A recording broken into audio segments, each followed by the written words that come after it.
am going to introduce the moderator, who is Dean Alycia Mosley Austin. She's the Associate Dean of Diversity and Inclusion at the Graduate School.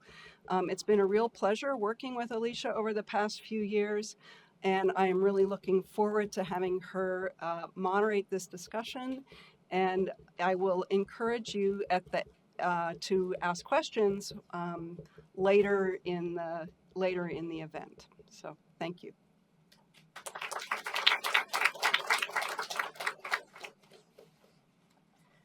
Thank you, Allison. It's really exciting to be participating in this conference, and it's great to see what a great turnout we've had.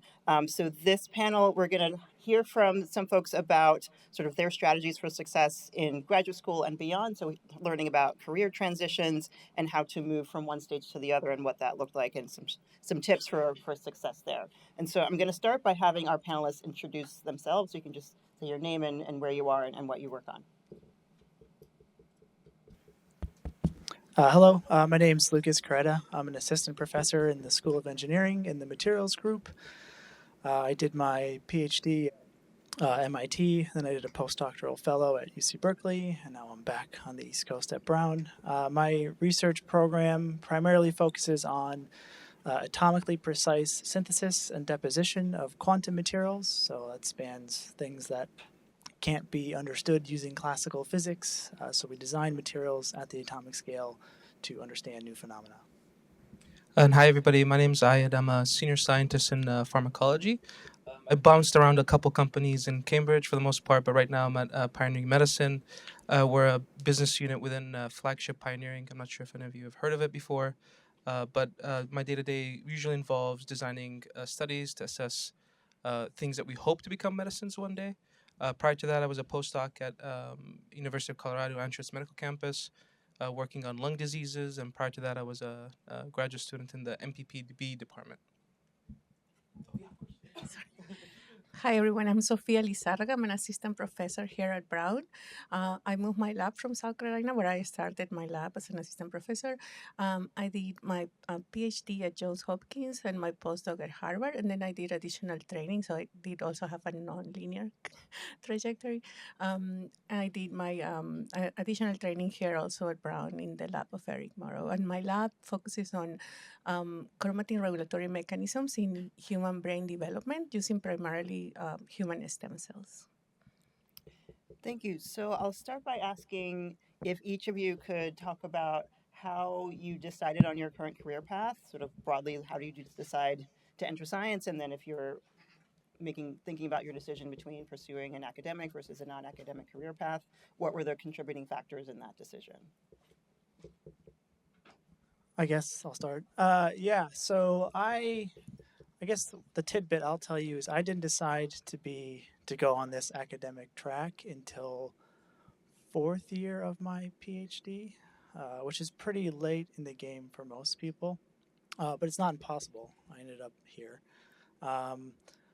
It's helpful to start early, but I don't think it's quite necessary to start early. I think what I did that was important, though, in those first 4 years was not necessarily close any doors that were opportunities that were given to me.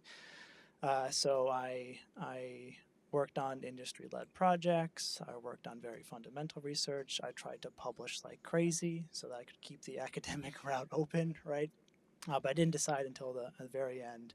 And I think why I decided to go this route versus another route was I just liked the idea of asking my own questions and finding solutions to those questions using techniques that I'm interested in developing. And in terms of my career path, in terms of moving towards industry, it was not plan A. It was actually plan C, I think, at the time when I first started grad school. But ultimately, it came down to a feeling that I felt my publications were not really going to help me necessarily make medicines.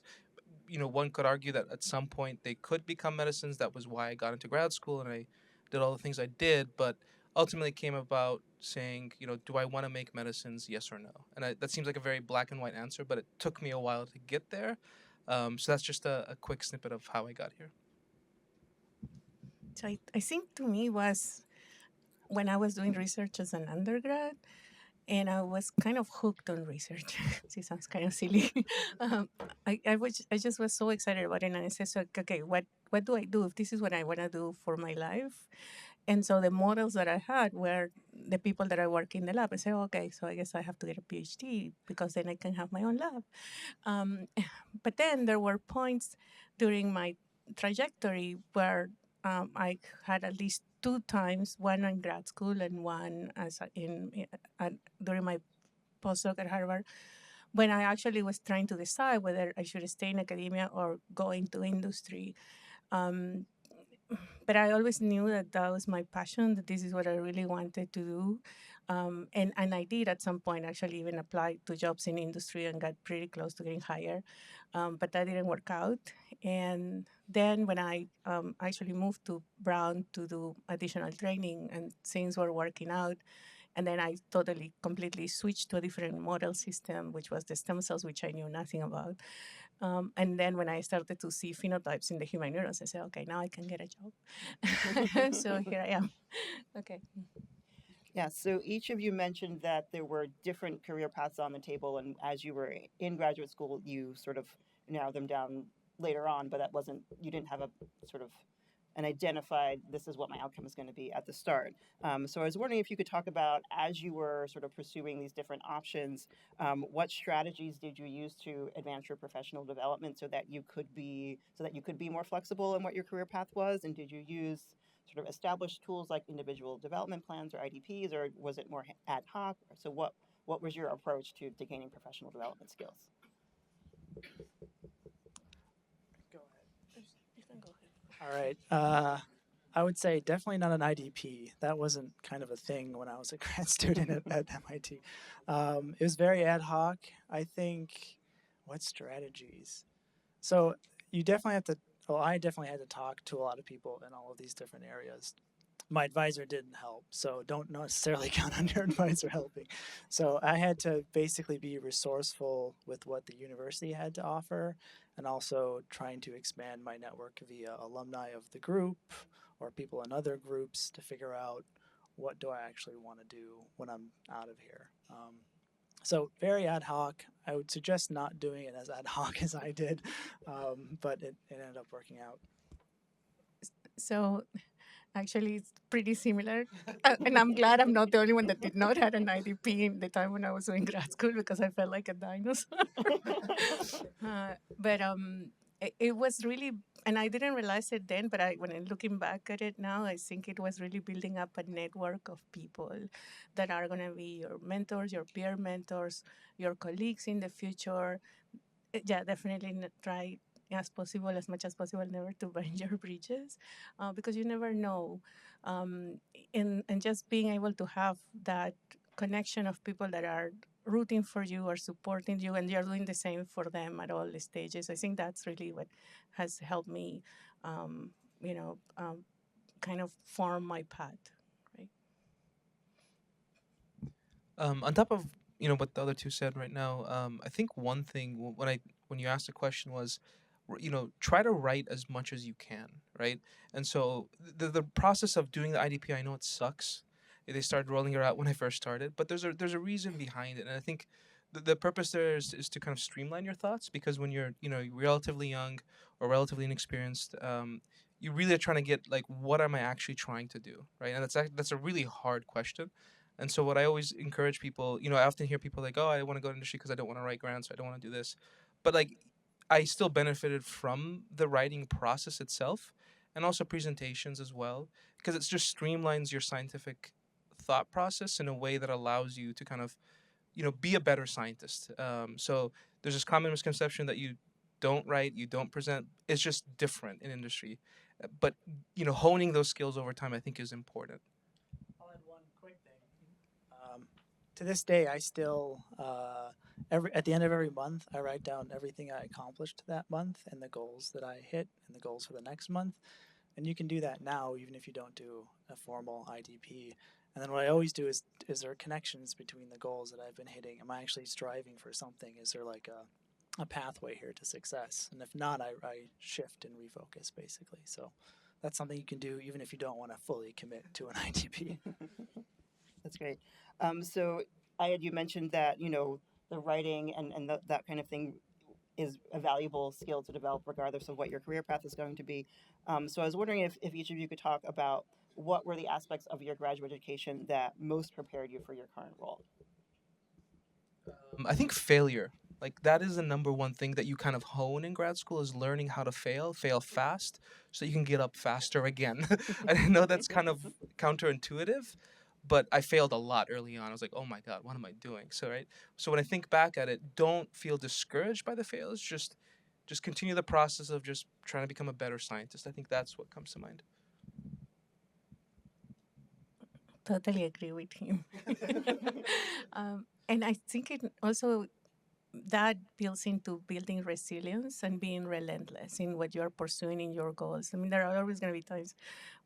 I had many experiments that failed, but I think developing that grit, that is what allows you to really pursue what you want to do in your career.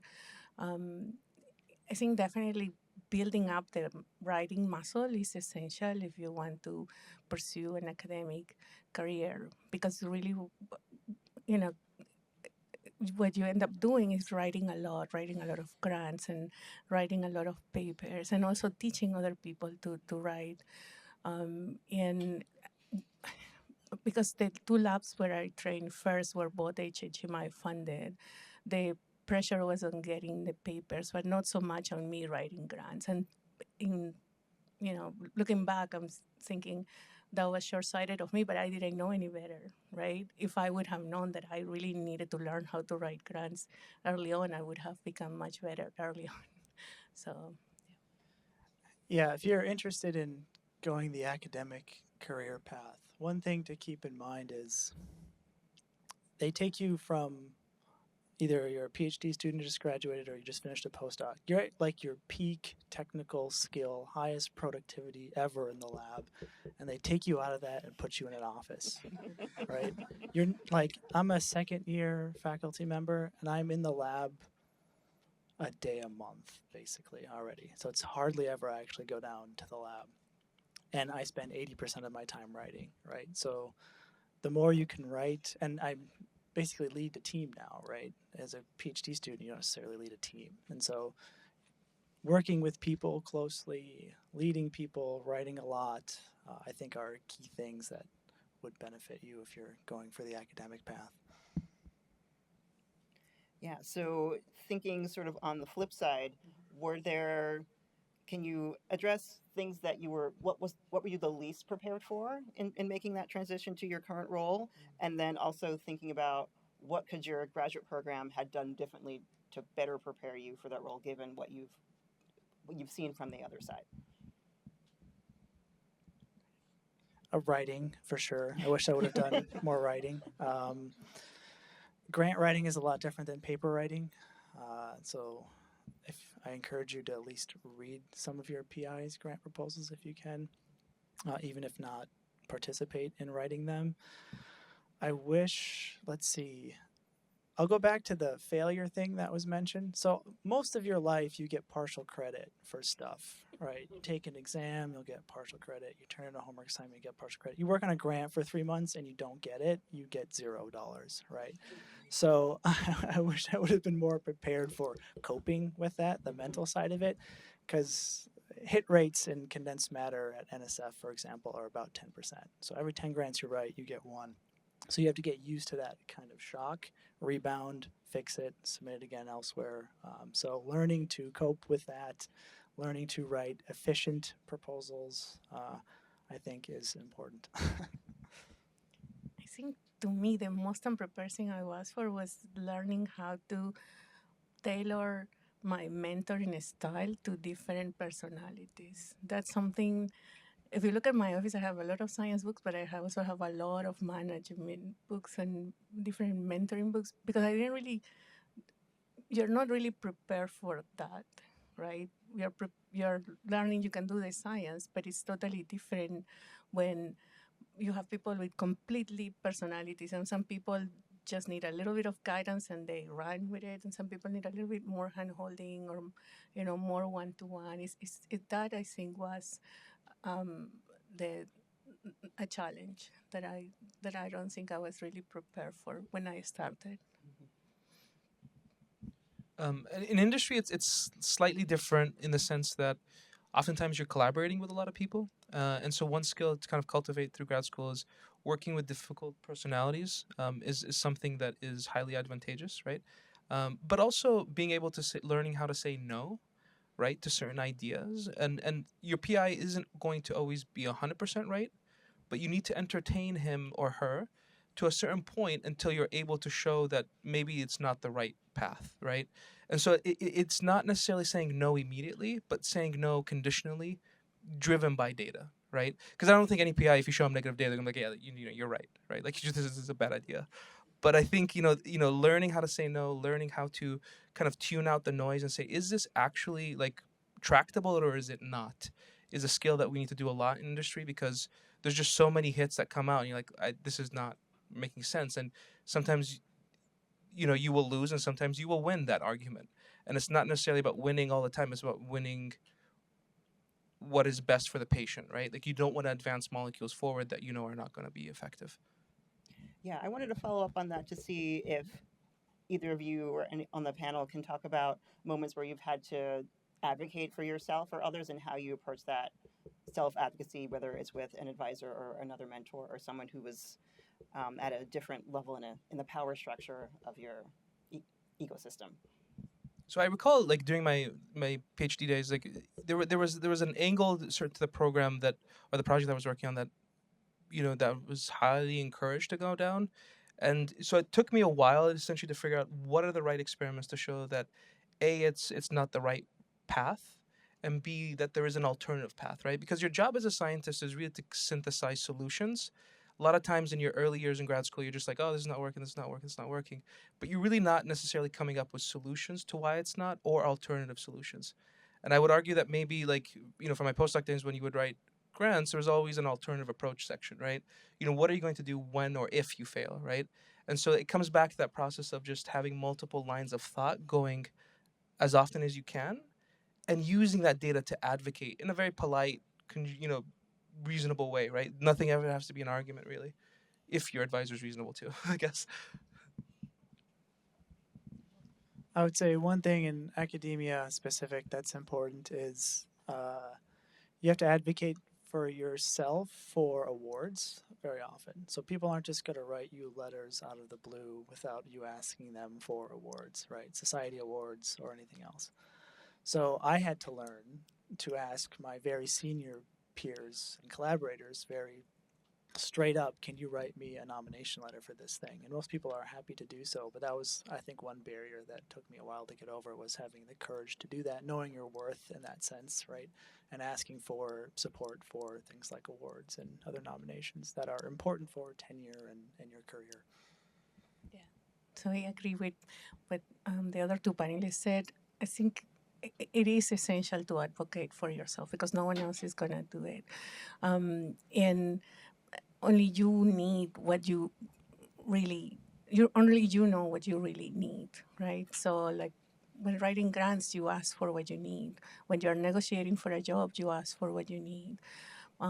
As a grad student, I remember having difficult conversations with my PI because there were projects where, we had a postdoc working on an aspect of the project and I was working on another aspect. And so authorship is important. So making sure that your contributions are recognized, that's also important, right? Because the publications are like our currency, right? So it's important to be able to, like, that the authorship distribution is fair, right? And that's an important thing to advocate for. Yeah, so thinking about the difficult conversations that trainees have with their advisors, at what point did you engage your advisor for help with your sort of moving to the next stage in your career and gaining independence? And how did you approach those conversations? How did it go? And sort of how, what was the impact of your advisor's response to that? So in my case, I think the department had a one publication kind of rule, right? You had to have one publication, which I had, and you had to have like another publication, but didn't need to be research, which I had, which was a review. But my advisor wanted me to stay longer and do another publication. I mean, in hindsight, having more publications doesn't hurt, it helps. But at the time, I had already gone and interviewed for postdocs and find myself a postdoc, and I had a place that I was going. So that was a conversation that I had, we had to have with her about, what my career, where things were going and how we were going to do the, you know, moving forward in terms of the things that were being left in the lab. So for me, fourth year, right, when I decided what I wanted to do, I had actually a similar conversation with my advisor. We laid out, it was just during one of our weekly meetings, so it wasn't like a special email I sent him or anything. But we talked about wrapping up, like the wrap up conversation. What do you want to do? How are we going to position you? And he was pretty receptive to helping me. When I expressed some interest in academia, he actually told me something very similar. You should stay an extra year, which is not always the best solution, but in this case, he was right. I had my best, highest impact papers that extra year that I was in the lab. I would say my postdoc advisor did an even better job and was a lot more open and receptive to helping me get on the market, get interviews, and things like that. So I think if your one maybe tip is if you're interested in academia and you want to do a postdoc, one of your criteria in a good postdoc advisor is someone who's willing to help you kind of get on that path, set you up well. Like every place that I applied to for an academic job, my advisor called somebody on the hiring committee and told them I was applying, right? And so stuff like that, you can go really above and beyond and help your trainee. So I would encourage you, if you decide to do a postdoc, to use that as a criteria for finding a good advisor. But yeah, the conversation can be difficult, but I don't think it has to be anything extraordinary. It can happen in a normal weekly meeting if you're comfortable having that conversation with your advisor. I think for me, both of my mentors were, I think, sort of against it. They wanted me to stay on the academic track, and I understand where they were coming from. Things were going in the right direction, and it seemed like kind of this rash decision to them, maybe. But I had been feeling that that I don't feel like I'm actually going to make a medicine through this pathway, mainly because a lot of the work that I was doing was just not high impact, right? And so you have to have that also candor realization of yourself of like, if you want to make medicines, then you're probably going to have to make some very, very, very high impact. And you can see that now too with some of the academics in the Broad Institute and so on and so forth. But I think, to kind of adjust that for industry, I think what you have to find is as you move to industry, is a community of people who are going to support your career. Because there's multiple pathways in industry. There's not just one path of just always being at the bench. And so I think building a community of people so that you can kind of use them as a sounding board is often useful. And that's kind of what I do. Yeah, that sort of leads right into my next question, which is how, as a trainee, do you go about cultivating those relationships with a broad range of folks so that you can have sort of a deep bench of people that can help you be mentors, be sponsors, be advocates for you? How do you, as a trainee who feels, very small and that you and unsure because you feel like things aren't going well, how do you start that process of building a mentoring team, and how do you sort of sustain that network? I think part of it is, you have to have that initial click with someone, right? Whether it's about science or anything out of the lab as well. But I think what it comes down to is also being able to be very open with them and authentic with them, right? Oftentimes in industry, people don't want to recommend other people that are toxic, right? Or people that are not collaborative. And so I think a lot of it actually hinges on yourself being a scientist who actually really wants to move things forward, right? And so I see oftentimes scientists who are just interested in the 9 to 5 and so on and so forth. And you can see that those relationships are different from the relationships that I would have with other people too. So I think it hinges on that, I think. I would quickly say that one thing you can do is ask to join collaboration Zoom meetings or just collaboration meetings. That's something I did as a grad student and as a postdoc. And on those calls are typically all of the other PIs who are involved in whatever project you're working on, if it's a multidisciplinary project. And that immediately got me connected to more than half of my letter writers. They still write letters for me today. These are people I collaborate with today. And it's all through basically my advisors network, right? And so just asking to join a call or join a meeting, or even maybe asking to present your piece of the project during a meeting gets you some recognition. It gets people to know your face and your name, and kind of, at least, maybe if it doesn't find you a specific mentor right away, because again, you have to click, it opens your doors to more people that you could communicate with and potentially have as mentors in your tool belt. Yeah. I think really being able to expand your network by also tapping into the networks of your mentors, your other professors. I always tell my trainees that are going on the, job market to just link with me on LinkedIn, and I'll introduce anyone that can help them in whatever their career path is. Going to conferences if possible, I think that is super important, and trying to go to some of the events. Sometimes it's hard because I'm super introverted, and so probably not the best example, but you just have to sometimes push a little bit out of your comfort zone to try to connect with people. Yeah. Yeah.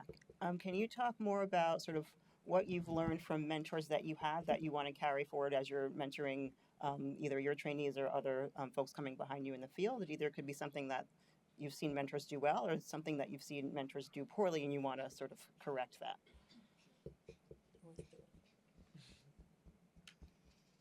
Okay, I'll start. So one thing that I really liked that one of my mentors did was this whole advocacy thing that I've alluded to. Ever since I started, he's my postdoc advisor, big shot in the field. I joined his group, and he immediately took me under his wing, made me join all of these calls so I could meet people, helped me set up my career trajectory, and so that's that kind of mentoring style, and I want to kind of take from him, or that advocacy style I want to take from him. Something that I think wasn't great, and I think you alluded to this earlier, was the adaptation of mentor style to the mentee or the trainee. I won't say which advisor, but in one of the groups I was in, it was a very sink or swim mentality. Either you were on the boat or you were not on the boat. So this particular group, the people who did well did extremely well in his group. The people who did poorly left the group, basically. You either got a faculty job or you were fired from his group, basically. So that ability to adapt to different styles of students' needs, I think, is something that I would strive to do a little bit better than one of my advisors did.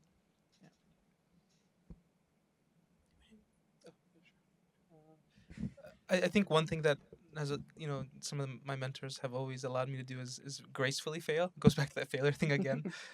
So just allowing people, just giving them enough guide rails so that they can also make their own mistakes, right? I think that's very, very informative. Whether it comes to technical skills or also even interpersonal skills too, right? You sometimes need that failure and to learn from it and kind of adjust and kind of pivot from there. So I think the things that I like to emulate is being unafraid of new challenges, being unafraid of exploring new avenues in research if the question requires that, being relentless. The things that I try to avoid is having not clear divisions in terms of, like, if people are working on the same protein, like not having clear divisions on who's doing what and what is the manuscript going to look like and how is the authorship going to be divided among the different trainees. And then also something that I like to and try to emulate is just mentoring and leading with kindness.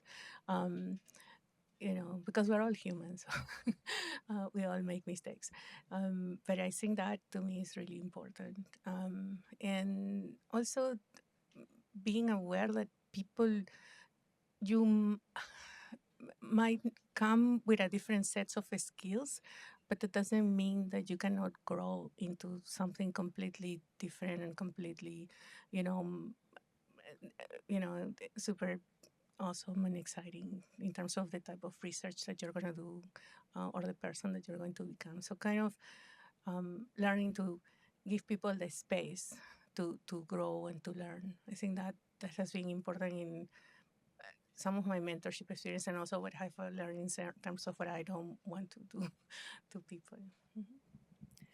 Yeah, I would like to hear from each of you if you could talk about the role that advocacy, outreach, and activism played during your time as a graduate student, and how sort of that balance between taking on those roles has changed now that you're in your current position. So how do you strike that balance between being involved in your communities and also taking care of what you need to do in the lab? Okay, so I go. So I think when I was a grad student, I really was mostly in the lab. Um, but if I did other activities that were more advocacy or non-research stuff, I would still make sure that I was putting the time at the end of the day back in the lab.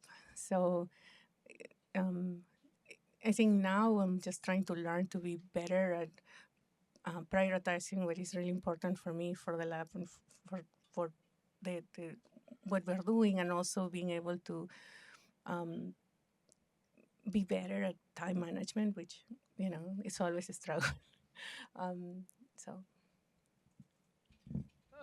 When it comes to, in terms of advocacy, I was one of the founding members of SACNIS at Brown, along with Valerie Zabala, Natalie Chavez, and Teresa Ramirez with Mark Johnson. And then, that kind of like was the initial, like, oh, okay, like you can help other people. And so I think just always try to pay it forward. Obviously, I reached out to Kim a couple weeks ago or months ago now, and so just always just trying to keep paying it forward, because it's just, I feel it's the right thing to do personally. And not to really overcomplicate it. Just try to, some instances people reach out, they just want help with a resume review, and I'm happy to do that. In other instances, people want to talk about difficult situations they're having, and so on and so forth. So I think being able to just, listen to people and also help people to pay it forward, I think is useful. Yeah, certainly as an academic, it's tough, uh, mostly because of the institution of academia. They devalue those sorts of things and value more research output. But I have always found time for it, so I've been heavily involved in SHIP since I was a freshman undergrad. But I think the important thing is that while you have to stay true to as an academic, your mission of research and teaching, you, in terms of the advocacy and outreach, you don't have to do everything, right? Find one thing or two things that you're really passionate about, that you really want to provide an impact in, and do those really well, right? You don't have to do everything. And that to me has taken a lot of learning to realize that, right? That I also have to sometimes tell my friends who are very deeply involved in a lot of these different organizations, like, they're like, oh, do you want to come help form this community where we talk about great people in STEM and show them? I usually sometimes have to step back and say, well, I want to be one of those great people you talk about. So I'll leave you to do this one for now.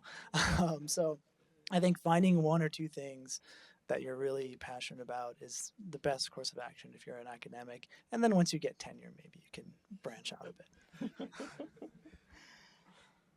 Yeah, so I think I want to pause and take some questions from the audience first, and then maybe we'll do some follow up. But I wanted to have the students have an opportunity to start asking questions.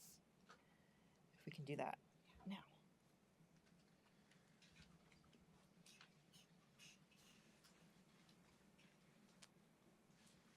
Sorry. Not quite a student, but for the students in the audience said, so especially being in grad school, they're good mentors and they're bad mentors, and they're sort of underlying politics of dealing with departments. So do you have any advice or sort of uh, tactics on how to get rid of a bad mentor without burning bridges?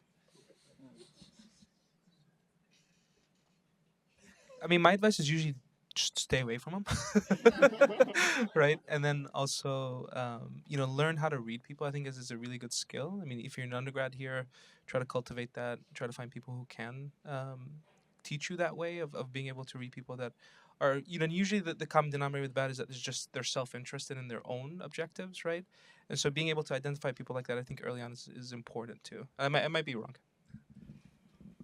I'll just add one. So, because I sort of parallel, my science relationships, through my lens, relationship is a relationship, and so in personal relationships, red flags look like Six Flags. So, so in the same vein with picking a mentor or how do you navigate that space? Does that make sense?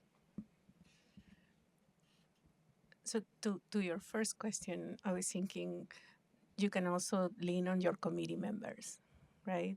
You want to and talk to the head of your graduate studies, right? To try to navigate getting out of a bad situation. Yeah, obviously prevention is the best medicine. So talk to former grad students in that group, former postdocs, alumni, current grad students, pull them aside, go to lunch with them, go knock on the lab's door. Prevention is good. If you are in too deep and you have to cut the ties, always resorting to fit is usually a good approach. So you don't necessarily, cause a rift in the relationship. Just the research is good, just not a good fit to what I want. You could always ask to be co-advised and then lean more heavily on the co-advisor rather than the first advisor. That's another strategy. Or lean on the committee members as well. I know some people who were mainly just mentored by their committee members and not their advisor, and that also leads to good productivity in some cases. Oh. Actually, I just have a quick follow-up type question to that. What type of advice would you give as it relates to having the courage to have a difficult conversation when you're in a situation like that? And have you developed strategy around having difficult conversations? This is maybe a cop-out answer to get people thinking. So one strategy that I've learned is I'm a lot more confident on Zoom than I am in person. So set up a Zoom call might be helpful for you. During the pandemic is when I was the most outspoken I've ever was. So that could be like an engineering strategy to encouraging you. I think my strategies were to write exactly everything that I wanted to say, think about it, sleep on it, write it again, and make sure that I was being clear and direct. Um, and and that's kind of how like rehearsal what I was gonna say before I had that conversation. And I guess also in some instances in those, I don't want to say negative, but maybe they are negative relationships, is being able to also understand what they want out of certain things, right? And so I always say that every relationship is also a form of negotiation. My wife hates that, right? But being able to understand, like, okay, if they just need a publication of this and I'm out, then maybe that's all I have to do, right? And maybe that's better, to your point, to not burn bridges in your relationships. That's just my thought, though.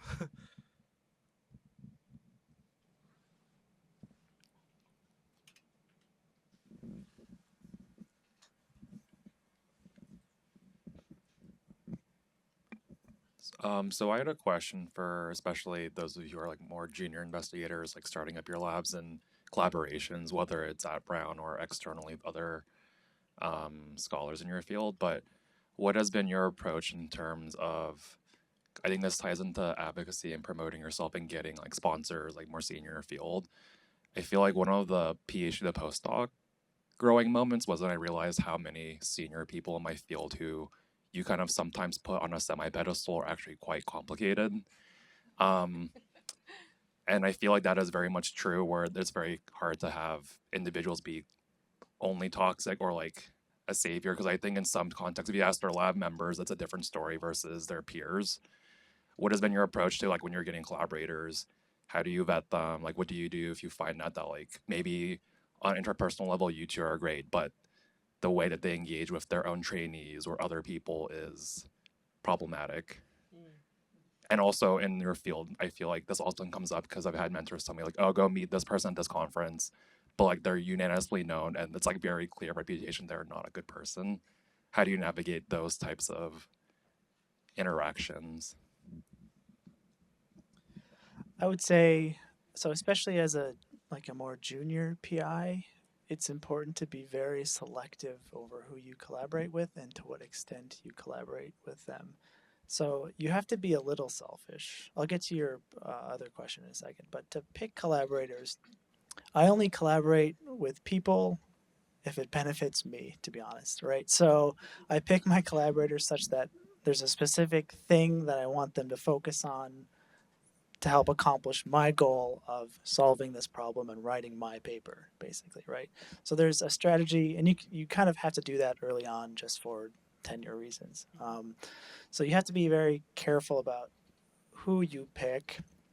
In general, I don't work with anybody who has a bad rap, right? So if there's people who don't advise their students well, or are too political, or even too much of a big shot, there's a correlation between politics and popularity and being a big shot in academia, and it's not always a good correlation. Um, once again, prevention is the best medicine. So just try to avoid that. If you have to cut ties with the collaboration that isn't going well, you can I haven't actually had to do this yet, but you can default potentially to timeline with a grant running out, or that you need to pivot because of X, Y, and Z reason. And if they want to continue down this alternative path, they're more than welcome to, and whatever. But I would say, you have to be very picky as a junior of who you work with and why you're working with them. There has to be a specific thing that they're good at that helps you with your project, such that when the paper is published and someone reads the paper, they think, oh, so and so did this little part because they're famous for that. But I can tell you did all the rest of the stuff because it's so. That's kind of how you have to think about it. Yeah, I agree with what Luca is saying. It's really important to me has to build collaborations is to build first like more of a connection to get to know the people. The only time when I just took a chance because I really, really needed a different bioinformatics collaborator was there was this new investigator in another place in the same state that I was, and I was like, just email him and said, hey, I'm putting this grant, do you want to be in it? And he's like, sure. But it turned out it was actually pretty lucky because he's an amazing collaborator. Um, and yeah, I would definitely stay away from collaborations that can be toxic. And also, you have to think about when you start the lab, your bandwidth. How much bandwidth do you really have to do a lot of very different things, right? With your resources and and the trainees that you have in the lab. So that's the other thing to think about when you're setting up the collaborations.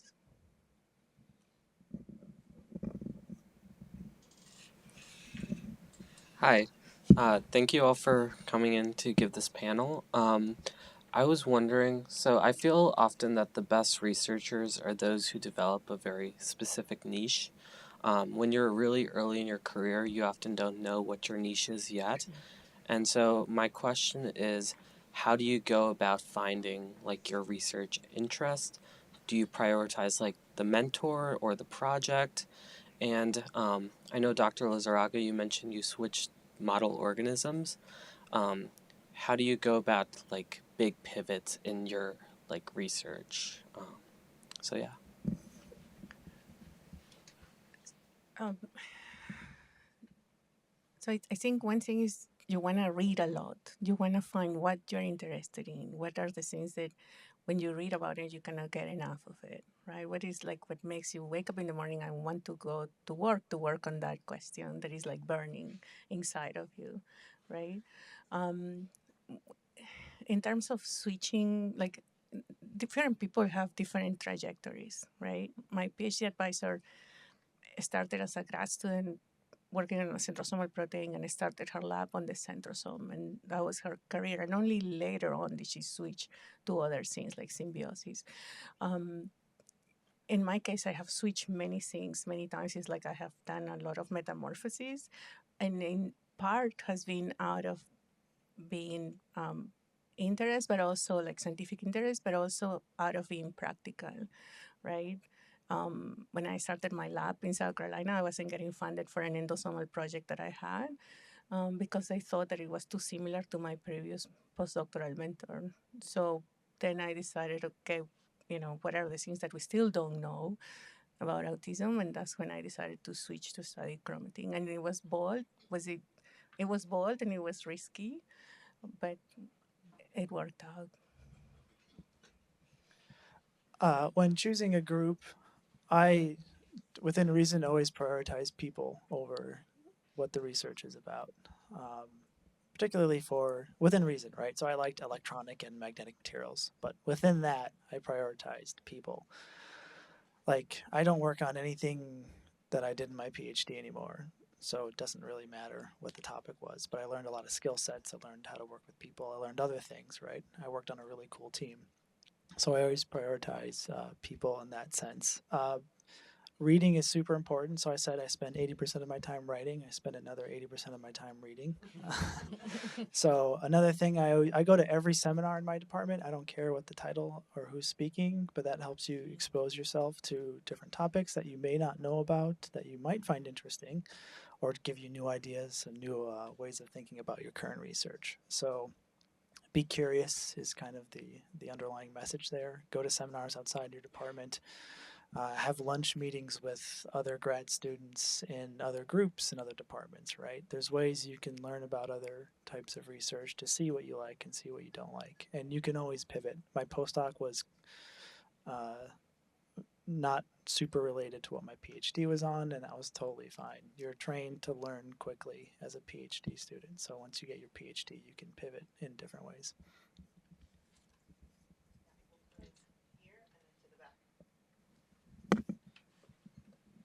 Hi. I guess my question is more towards delegation. And so right now my life works because I control the bench. I come in when I want to come in. When I feel happy, I can come in. If I feel sad, I'm like, today is not the day. And that control is there. But then when you switch into the PI, and especially you're still connected to your bench, and now you're in an office, and now you're going to have students. The students are brilliant because these are people that are choosing to learn. So that part maybe is not as worrisome, but I've met a lot of different scientists throughout my years, and some people just have these really good hands. Others don't really have good hands. And so with a lot of work, they start getting better. Sometimes they don't, and they themselves start getting mentees to do the experiments because their hands are just not, they just need to make it to the thinking part and someone helps them. But then when you're the PI and you're starting out, how do you guys navigate that? How do you navigate that now someone else has to execute your thoughts? You have to motivate them that it's worth pursuing. Like that transition, I'm lacking. I don't know what I can do to help me learn. I know this is worth doing. I think you should wake up for it. You know? And then when you do come in and you're not doing well, and every week I'm mentoring you and it's not working, like, what do you do when there's a student that's really struggling? And do you ever feel yourself like your timelines are now putting pressure on you? Like, how are you navigating that? I'd like to comment on that. Do I need a microphone? Speak loud. I think that sometimes we assume people know how to do something, and we assume that they know how to do it well and precisely. And I think that becomes a problem. And we don't want to sound like we're condescending by telling them exactly how to pipette and know that they're pipetting the same amount every time. But sometimes that's necessary to assess where that person is in terms of precision, in terms of carefulness, and you can't say, oh, they failed, they're not doing a good job if you haven't done the good job of showing them how to be precise and do the things the way you want. So it's a dual responsibility. I really think in some ways. Yeah, I'll note that if you're in academia, the students are there to learn, so they don't know yet. So you have to go in with that realization that they just don't know. Also, they might not know what they don't know, right? And so there's, once again, this training aspect of it, whether it's you or a postdoc or senior students in your lab, um, that has to be there, right? You're not hiring people for their skill set. I hire people if they're motivated, not if they know how to do stuff. I'm cocky. I can teach anybody anything, right? But if I need them to be motivated, right? So I hire based on that. One interesting quote from one of my mentors years ago, and this is a bit of an exaggeration, but she once told me, "No student's ever going to be as good as you were." Right? Because look at where you went. Like, look at where you ended up. You're Professor so and so. It's a very tough path to go through, right? And you had to be really good the whole way.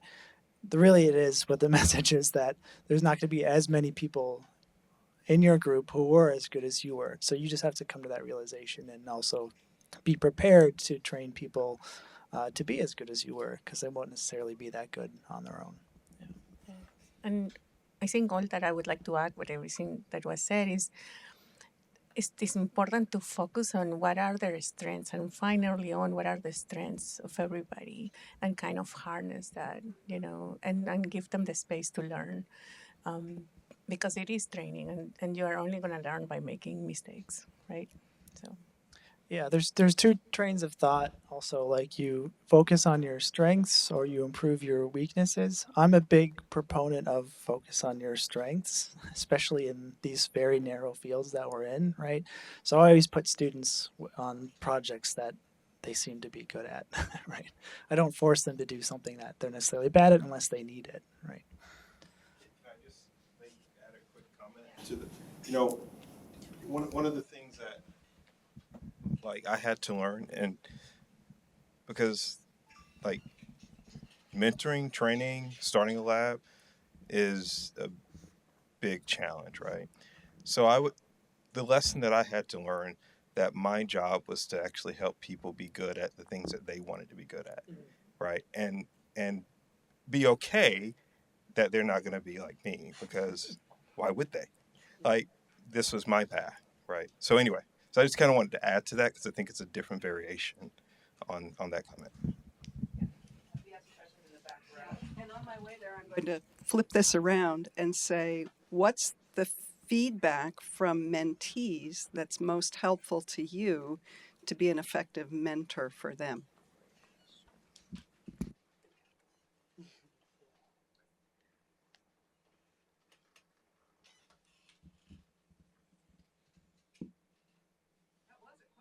I think when they can be straightforward and tell us if something is not working for them, right? If something is too much, I get really excited. I'm like, oh, great, this is a great result. Joseph is like there in the back laughing because he knows this. I'm like, now we're going to do this, and then we're going to do that, A, B, C, D, E. And but the person needs to tell me, yes, we're going to do that. But once I finish A, then I will do B. And I'll be like, oh, yeah, you're right, sorry. So it's important for you to be able to come and tell us, like, if there is something that we can do to better help you, to make the training better, to improve, right? I don't know. Can I follow up on that just quickly? How do you create an environment so that they feel safe coming to give you that feedback? So the way I do it usually is in our one-on-ones. I actually start off with, what is something I did this week that pissed you off? And sometimes it's nothing, and sometimes it's, I over leveraged a certain data point or something like that. And so I think, allowing people to express, scientific dissent, I think is important. And so that's usually how I do it. Is you just open it up for them, and then with time they get more comfortable with it. Because at the end of the day, you're not out there to punish them. You're just out there to really, extract the most out of them. Yeah, along those lines, all of my one-on-one meetings with students, I always ask them to start off answering 3 questions: is what did they accomplish this week? What are they going to do the next week? And then the third one, which is the most important one, is what are your barriers for accomplishing those things that you want to accomplish? I think people say this in different forms. And so that allows me then some feedback, because sometimes that feedback is, yeah, you haven't sent me this email that you told me you were going to send me for 3 weeks. Okay, that's on me, right?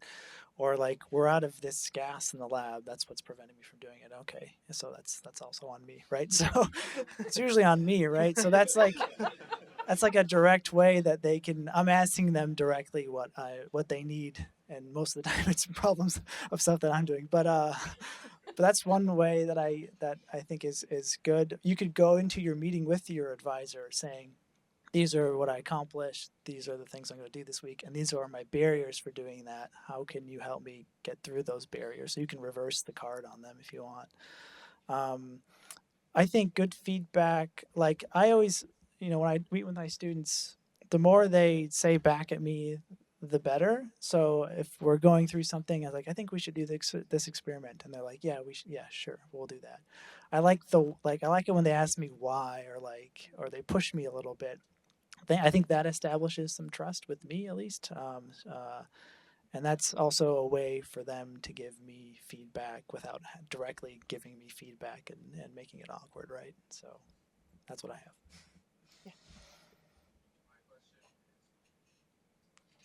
My question is centered towards industry.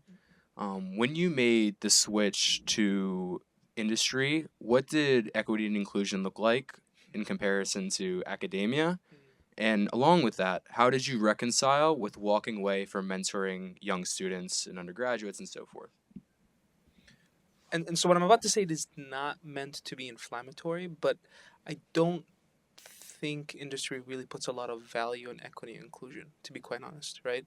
And it's not because people don't care, it's just the function of a capitalist society that needs to just get people in as fast as possible, have them generate the data package, submit your IND, and move on forth. So I don't think there was much, and that's why I always emphasize that I think the pipeline is somewhat broken between grad school and industry, in the sense that, that there can be better ways to improve that. I just don't think there's enough incentive to improvement, unfortunately. I know that's not really answering your question maybe in the way you thought it would, but it's just a very, pragmatic way of answering it. Yep. So when I was in industry, you don't have to give up. So what I found when I was in industry is you don't have to give up mentoring. At all stages, you have more junior people coming in, whether it be undergrad co-ops or over the interns over the summer, or you very quickly begin managing people, and that can be a very similar type of mentorship that I find I have in the lab. So I guess it's less decentralized, and it's more on you to kind of pay it forward. Is I think what we're trying to say together. Yeah, we have a question up front here.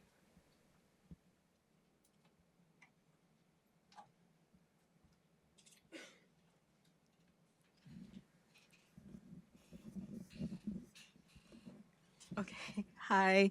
Hi, everyone. My name is Cristel, and thank you so much for the amazing panel. So just like for a little bit of context, I'm currently an undergrad. So I'm a rising senior, and all of these like opportunities, I always love to experience it and to also just like get advice from people that are higher up in the careers, because I want to continue to either like a PhD or an MD PhD track. But like I'm a first gen, and I came from a very small town in Puerto Rico. So like I moved to the States 3 years ago, and like in Colombia, everything's like really big and the research opportunities. So there were a lot of firsts for me when I first entered my research, one of my first research labs. I honestly was like learning a lot of things for the first time. So it's kind of like it was a learning curve, but at the end it was very much worth it. But like at all these types of events, I always like to ask about different resources and different opportunities that undergrads, and especially undergrads that may share like similar background to me, can get a hold of. And kind of also just like types of connections. And I found like throughout these 3 years, and I'm guessing also now this last year of undergrad that I'm gonna have, that I've had to advocate a lot for myself too. And that's kind of been like a learning process to just like put my ideas out there, and also just kind of going out of my shell too. And basically I even have like the question now written here. That was like all the context anyways. What resources and types of connections do you recommend on finding and fostering before entering grad school in order to have like somewhat a smoother transition to early career stages? And like in the early career stages of the career, kind of like what advice can you offer for advocating and proposing maybe like your original research ideas to funds or grad school interviews, PIs programs? And I'm specifically asking this too because my niche of research, I feel it's a very underrepresented research just like topic and category, which is why I'm really really grateful that I had the opportunity to present a poster on the research that I'm doing, because it's like for advocating for Caribbean communities, and and an epidemic of a disease that it's not heavily researched on. So even like back in Colombia, I was really surprised that I had like the opportunity to even pursue the first phase of my research. And but that was like after a lot of rounds of like advocating my research proposal. So I know that this is gonna be like the advice that you may give. I know that it can really help like for graduate school research endeavors. Yeah, that was a lot. I'm so sorry. Oh, do you want to address that? Yeah. Oh, sorry.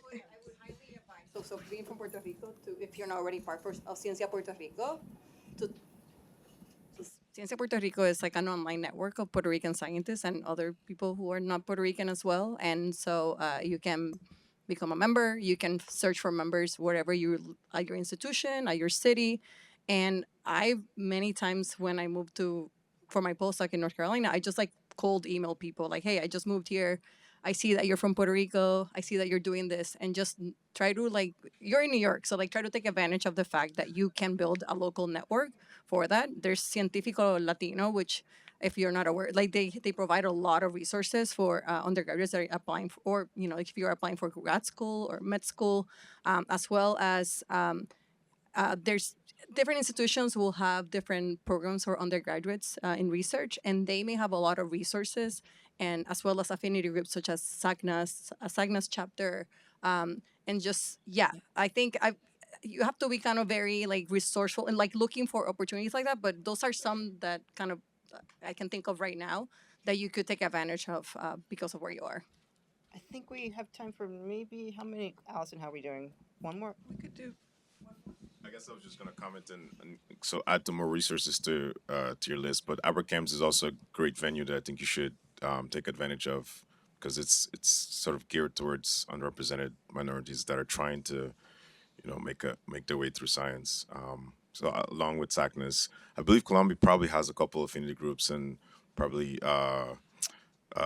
clubs that help you prepare like your CV and your personal statement and stuff like that. Same thing at Stanford. And I mean, if you need any help, you can. I don't know if they have our emails, but you can email me because I do this for a lot of people. So and it's free. Yeah, I think we had one last question in the middle over here.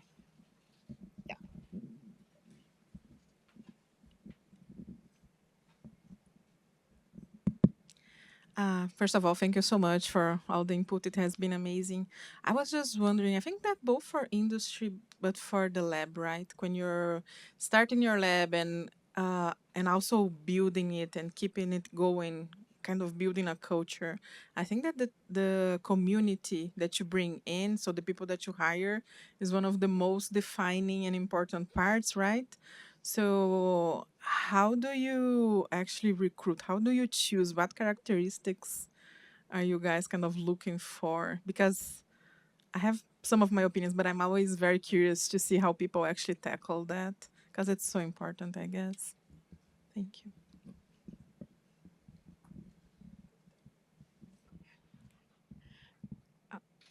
So for me, I more than necessarily looking for what research, specific research experience or techniques they have, I look for more like their personal traits. Are they people that seem that they can get along with other people? Are they people that can speak very directly and just be open about any issues they might be having? And are they also the, you know, excited about the science, right? Are they asking like good questions when we're meeting, when we're talking? So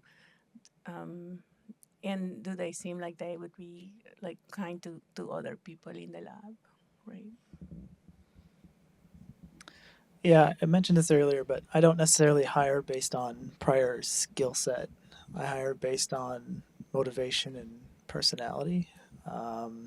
So that paragraph that you write in your statement that says all the cool things you did in your undergraduate research, I kind of just skip that. So I think that's one thing. I interview everybody that that I like their package of or that I'm interested in hiring. So I have like a 45-minute Zoom conversation with everybody just to gauge our interaction, if they work well with the students I already have in the group. I like to gauge what questions they have for me, right? So if the depending on what kind of questions they ask me about my group and the culture of my group or the types of things we work on or what we do in my group, that also helps me gauge if they're a good fit or not, right? And if they're motivated and they're a good fit and I have the money, then I hire them, and then I'm confident that we can usually teach them the right skill sets to get them going. You know. All right, well, I think that concludes our panel. I want to thank all of our panelists so much.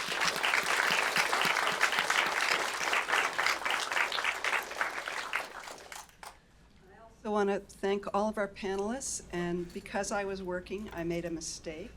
I forgot to point out that on the screen it says Sonia Mayoral was going to be the third panelist, and I need to thank Sofia especially for stepping in when Sonia was unable to serve as a panelist today. Sofia agreed on extremely short notice to serve. So thank you, Sofia, and thank you, Ayed, and thank you, Lucas, and thank you, Alycia. And please join me in thanking all of the speakers and panelists today, and then please join me out there enjoying the reception.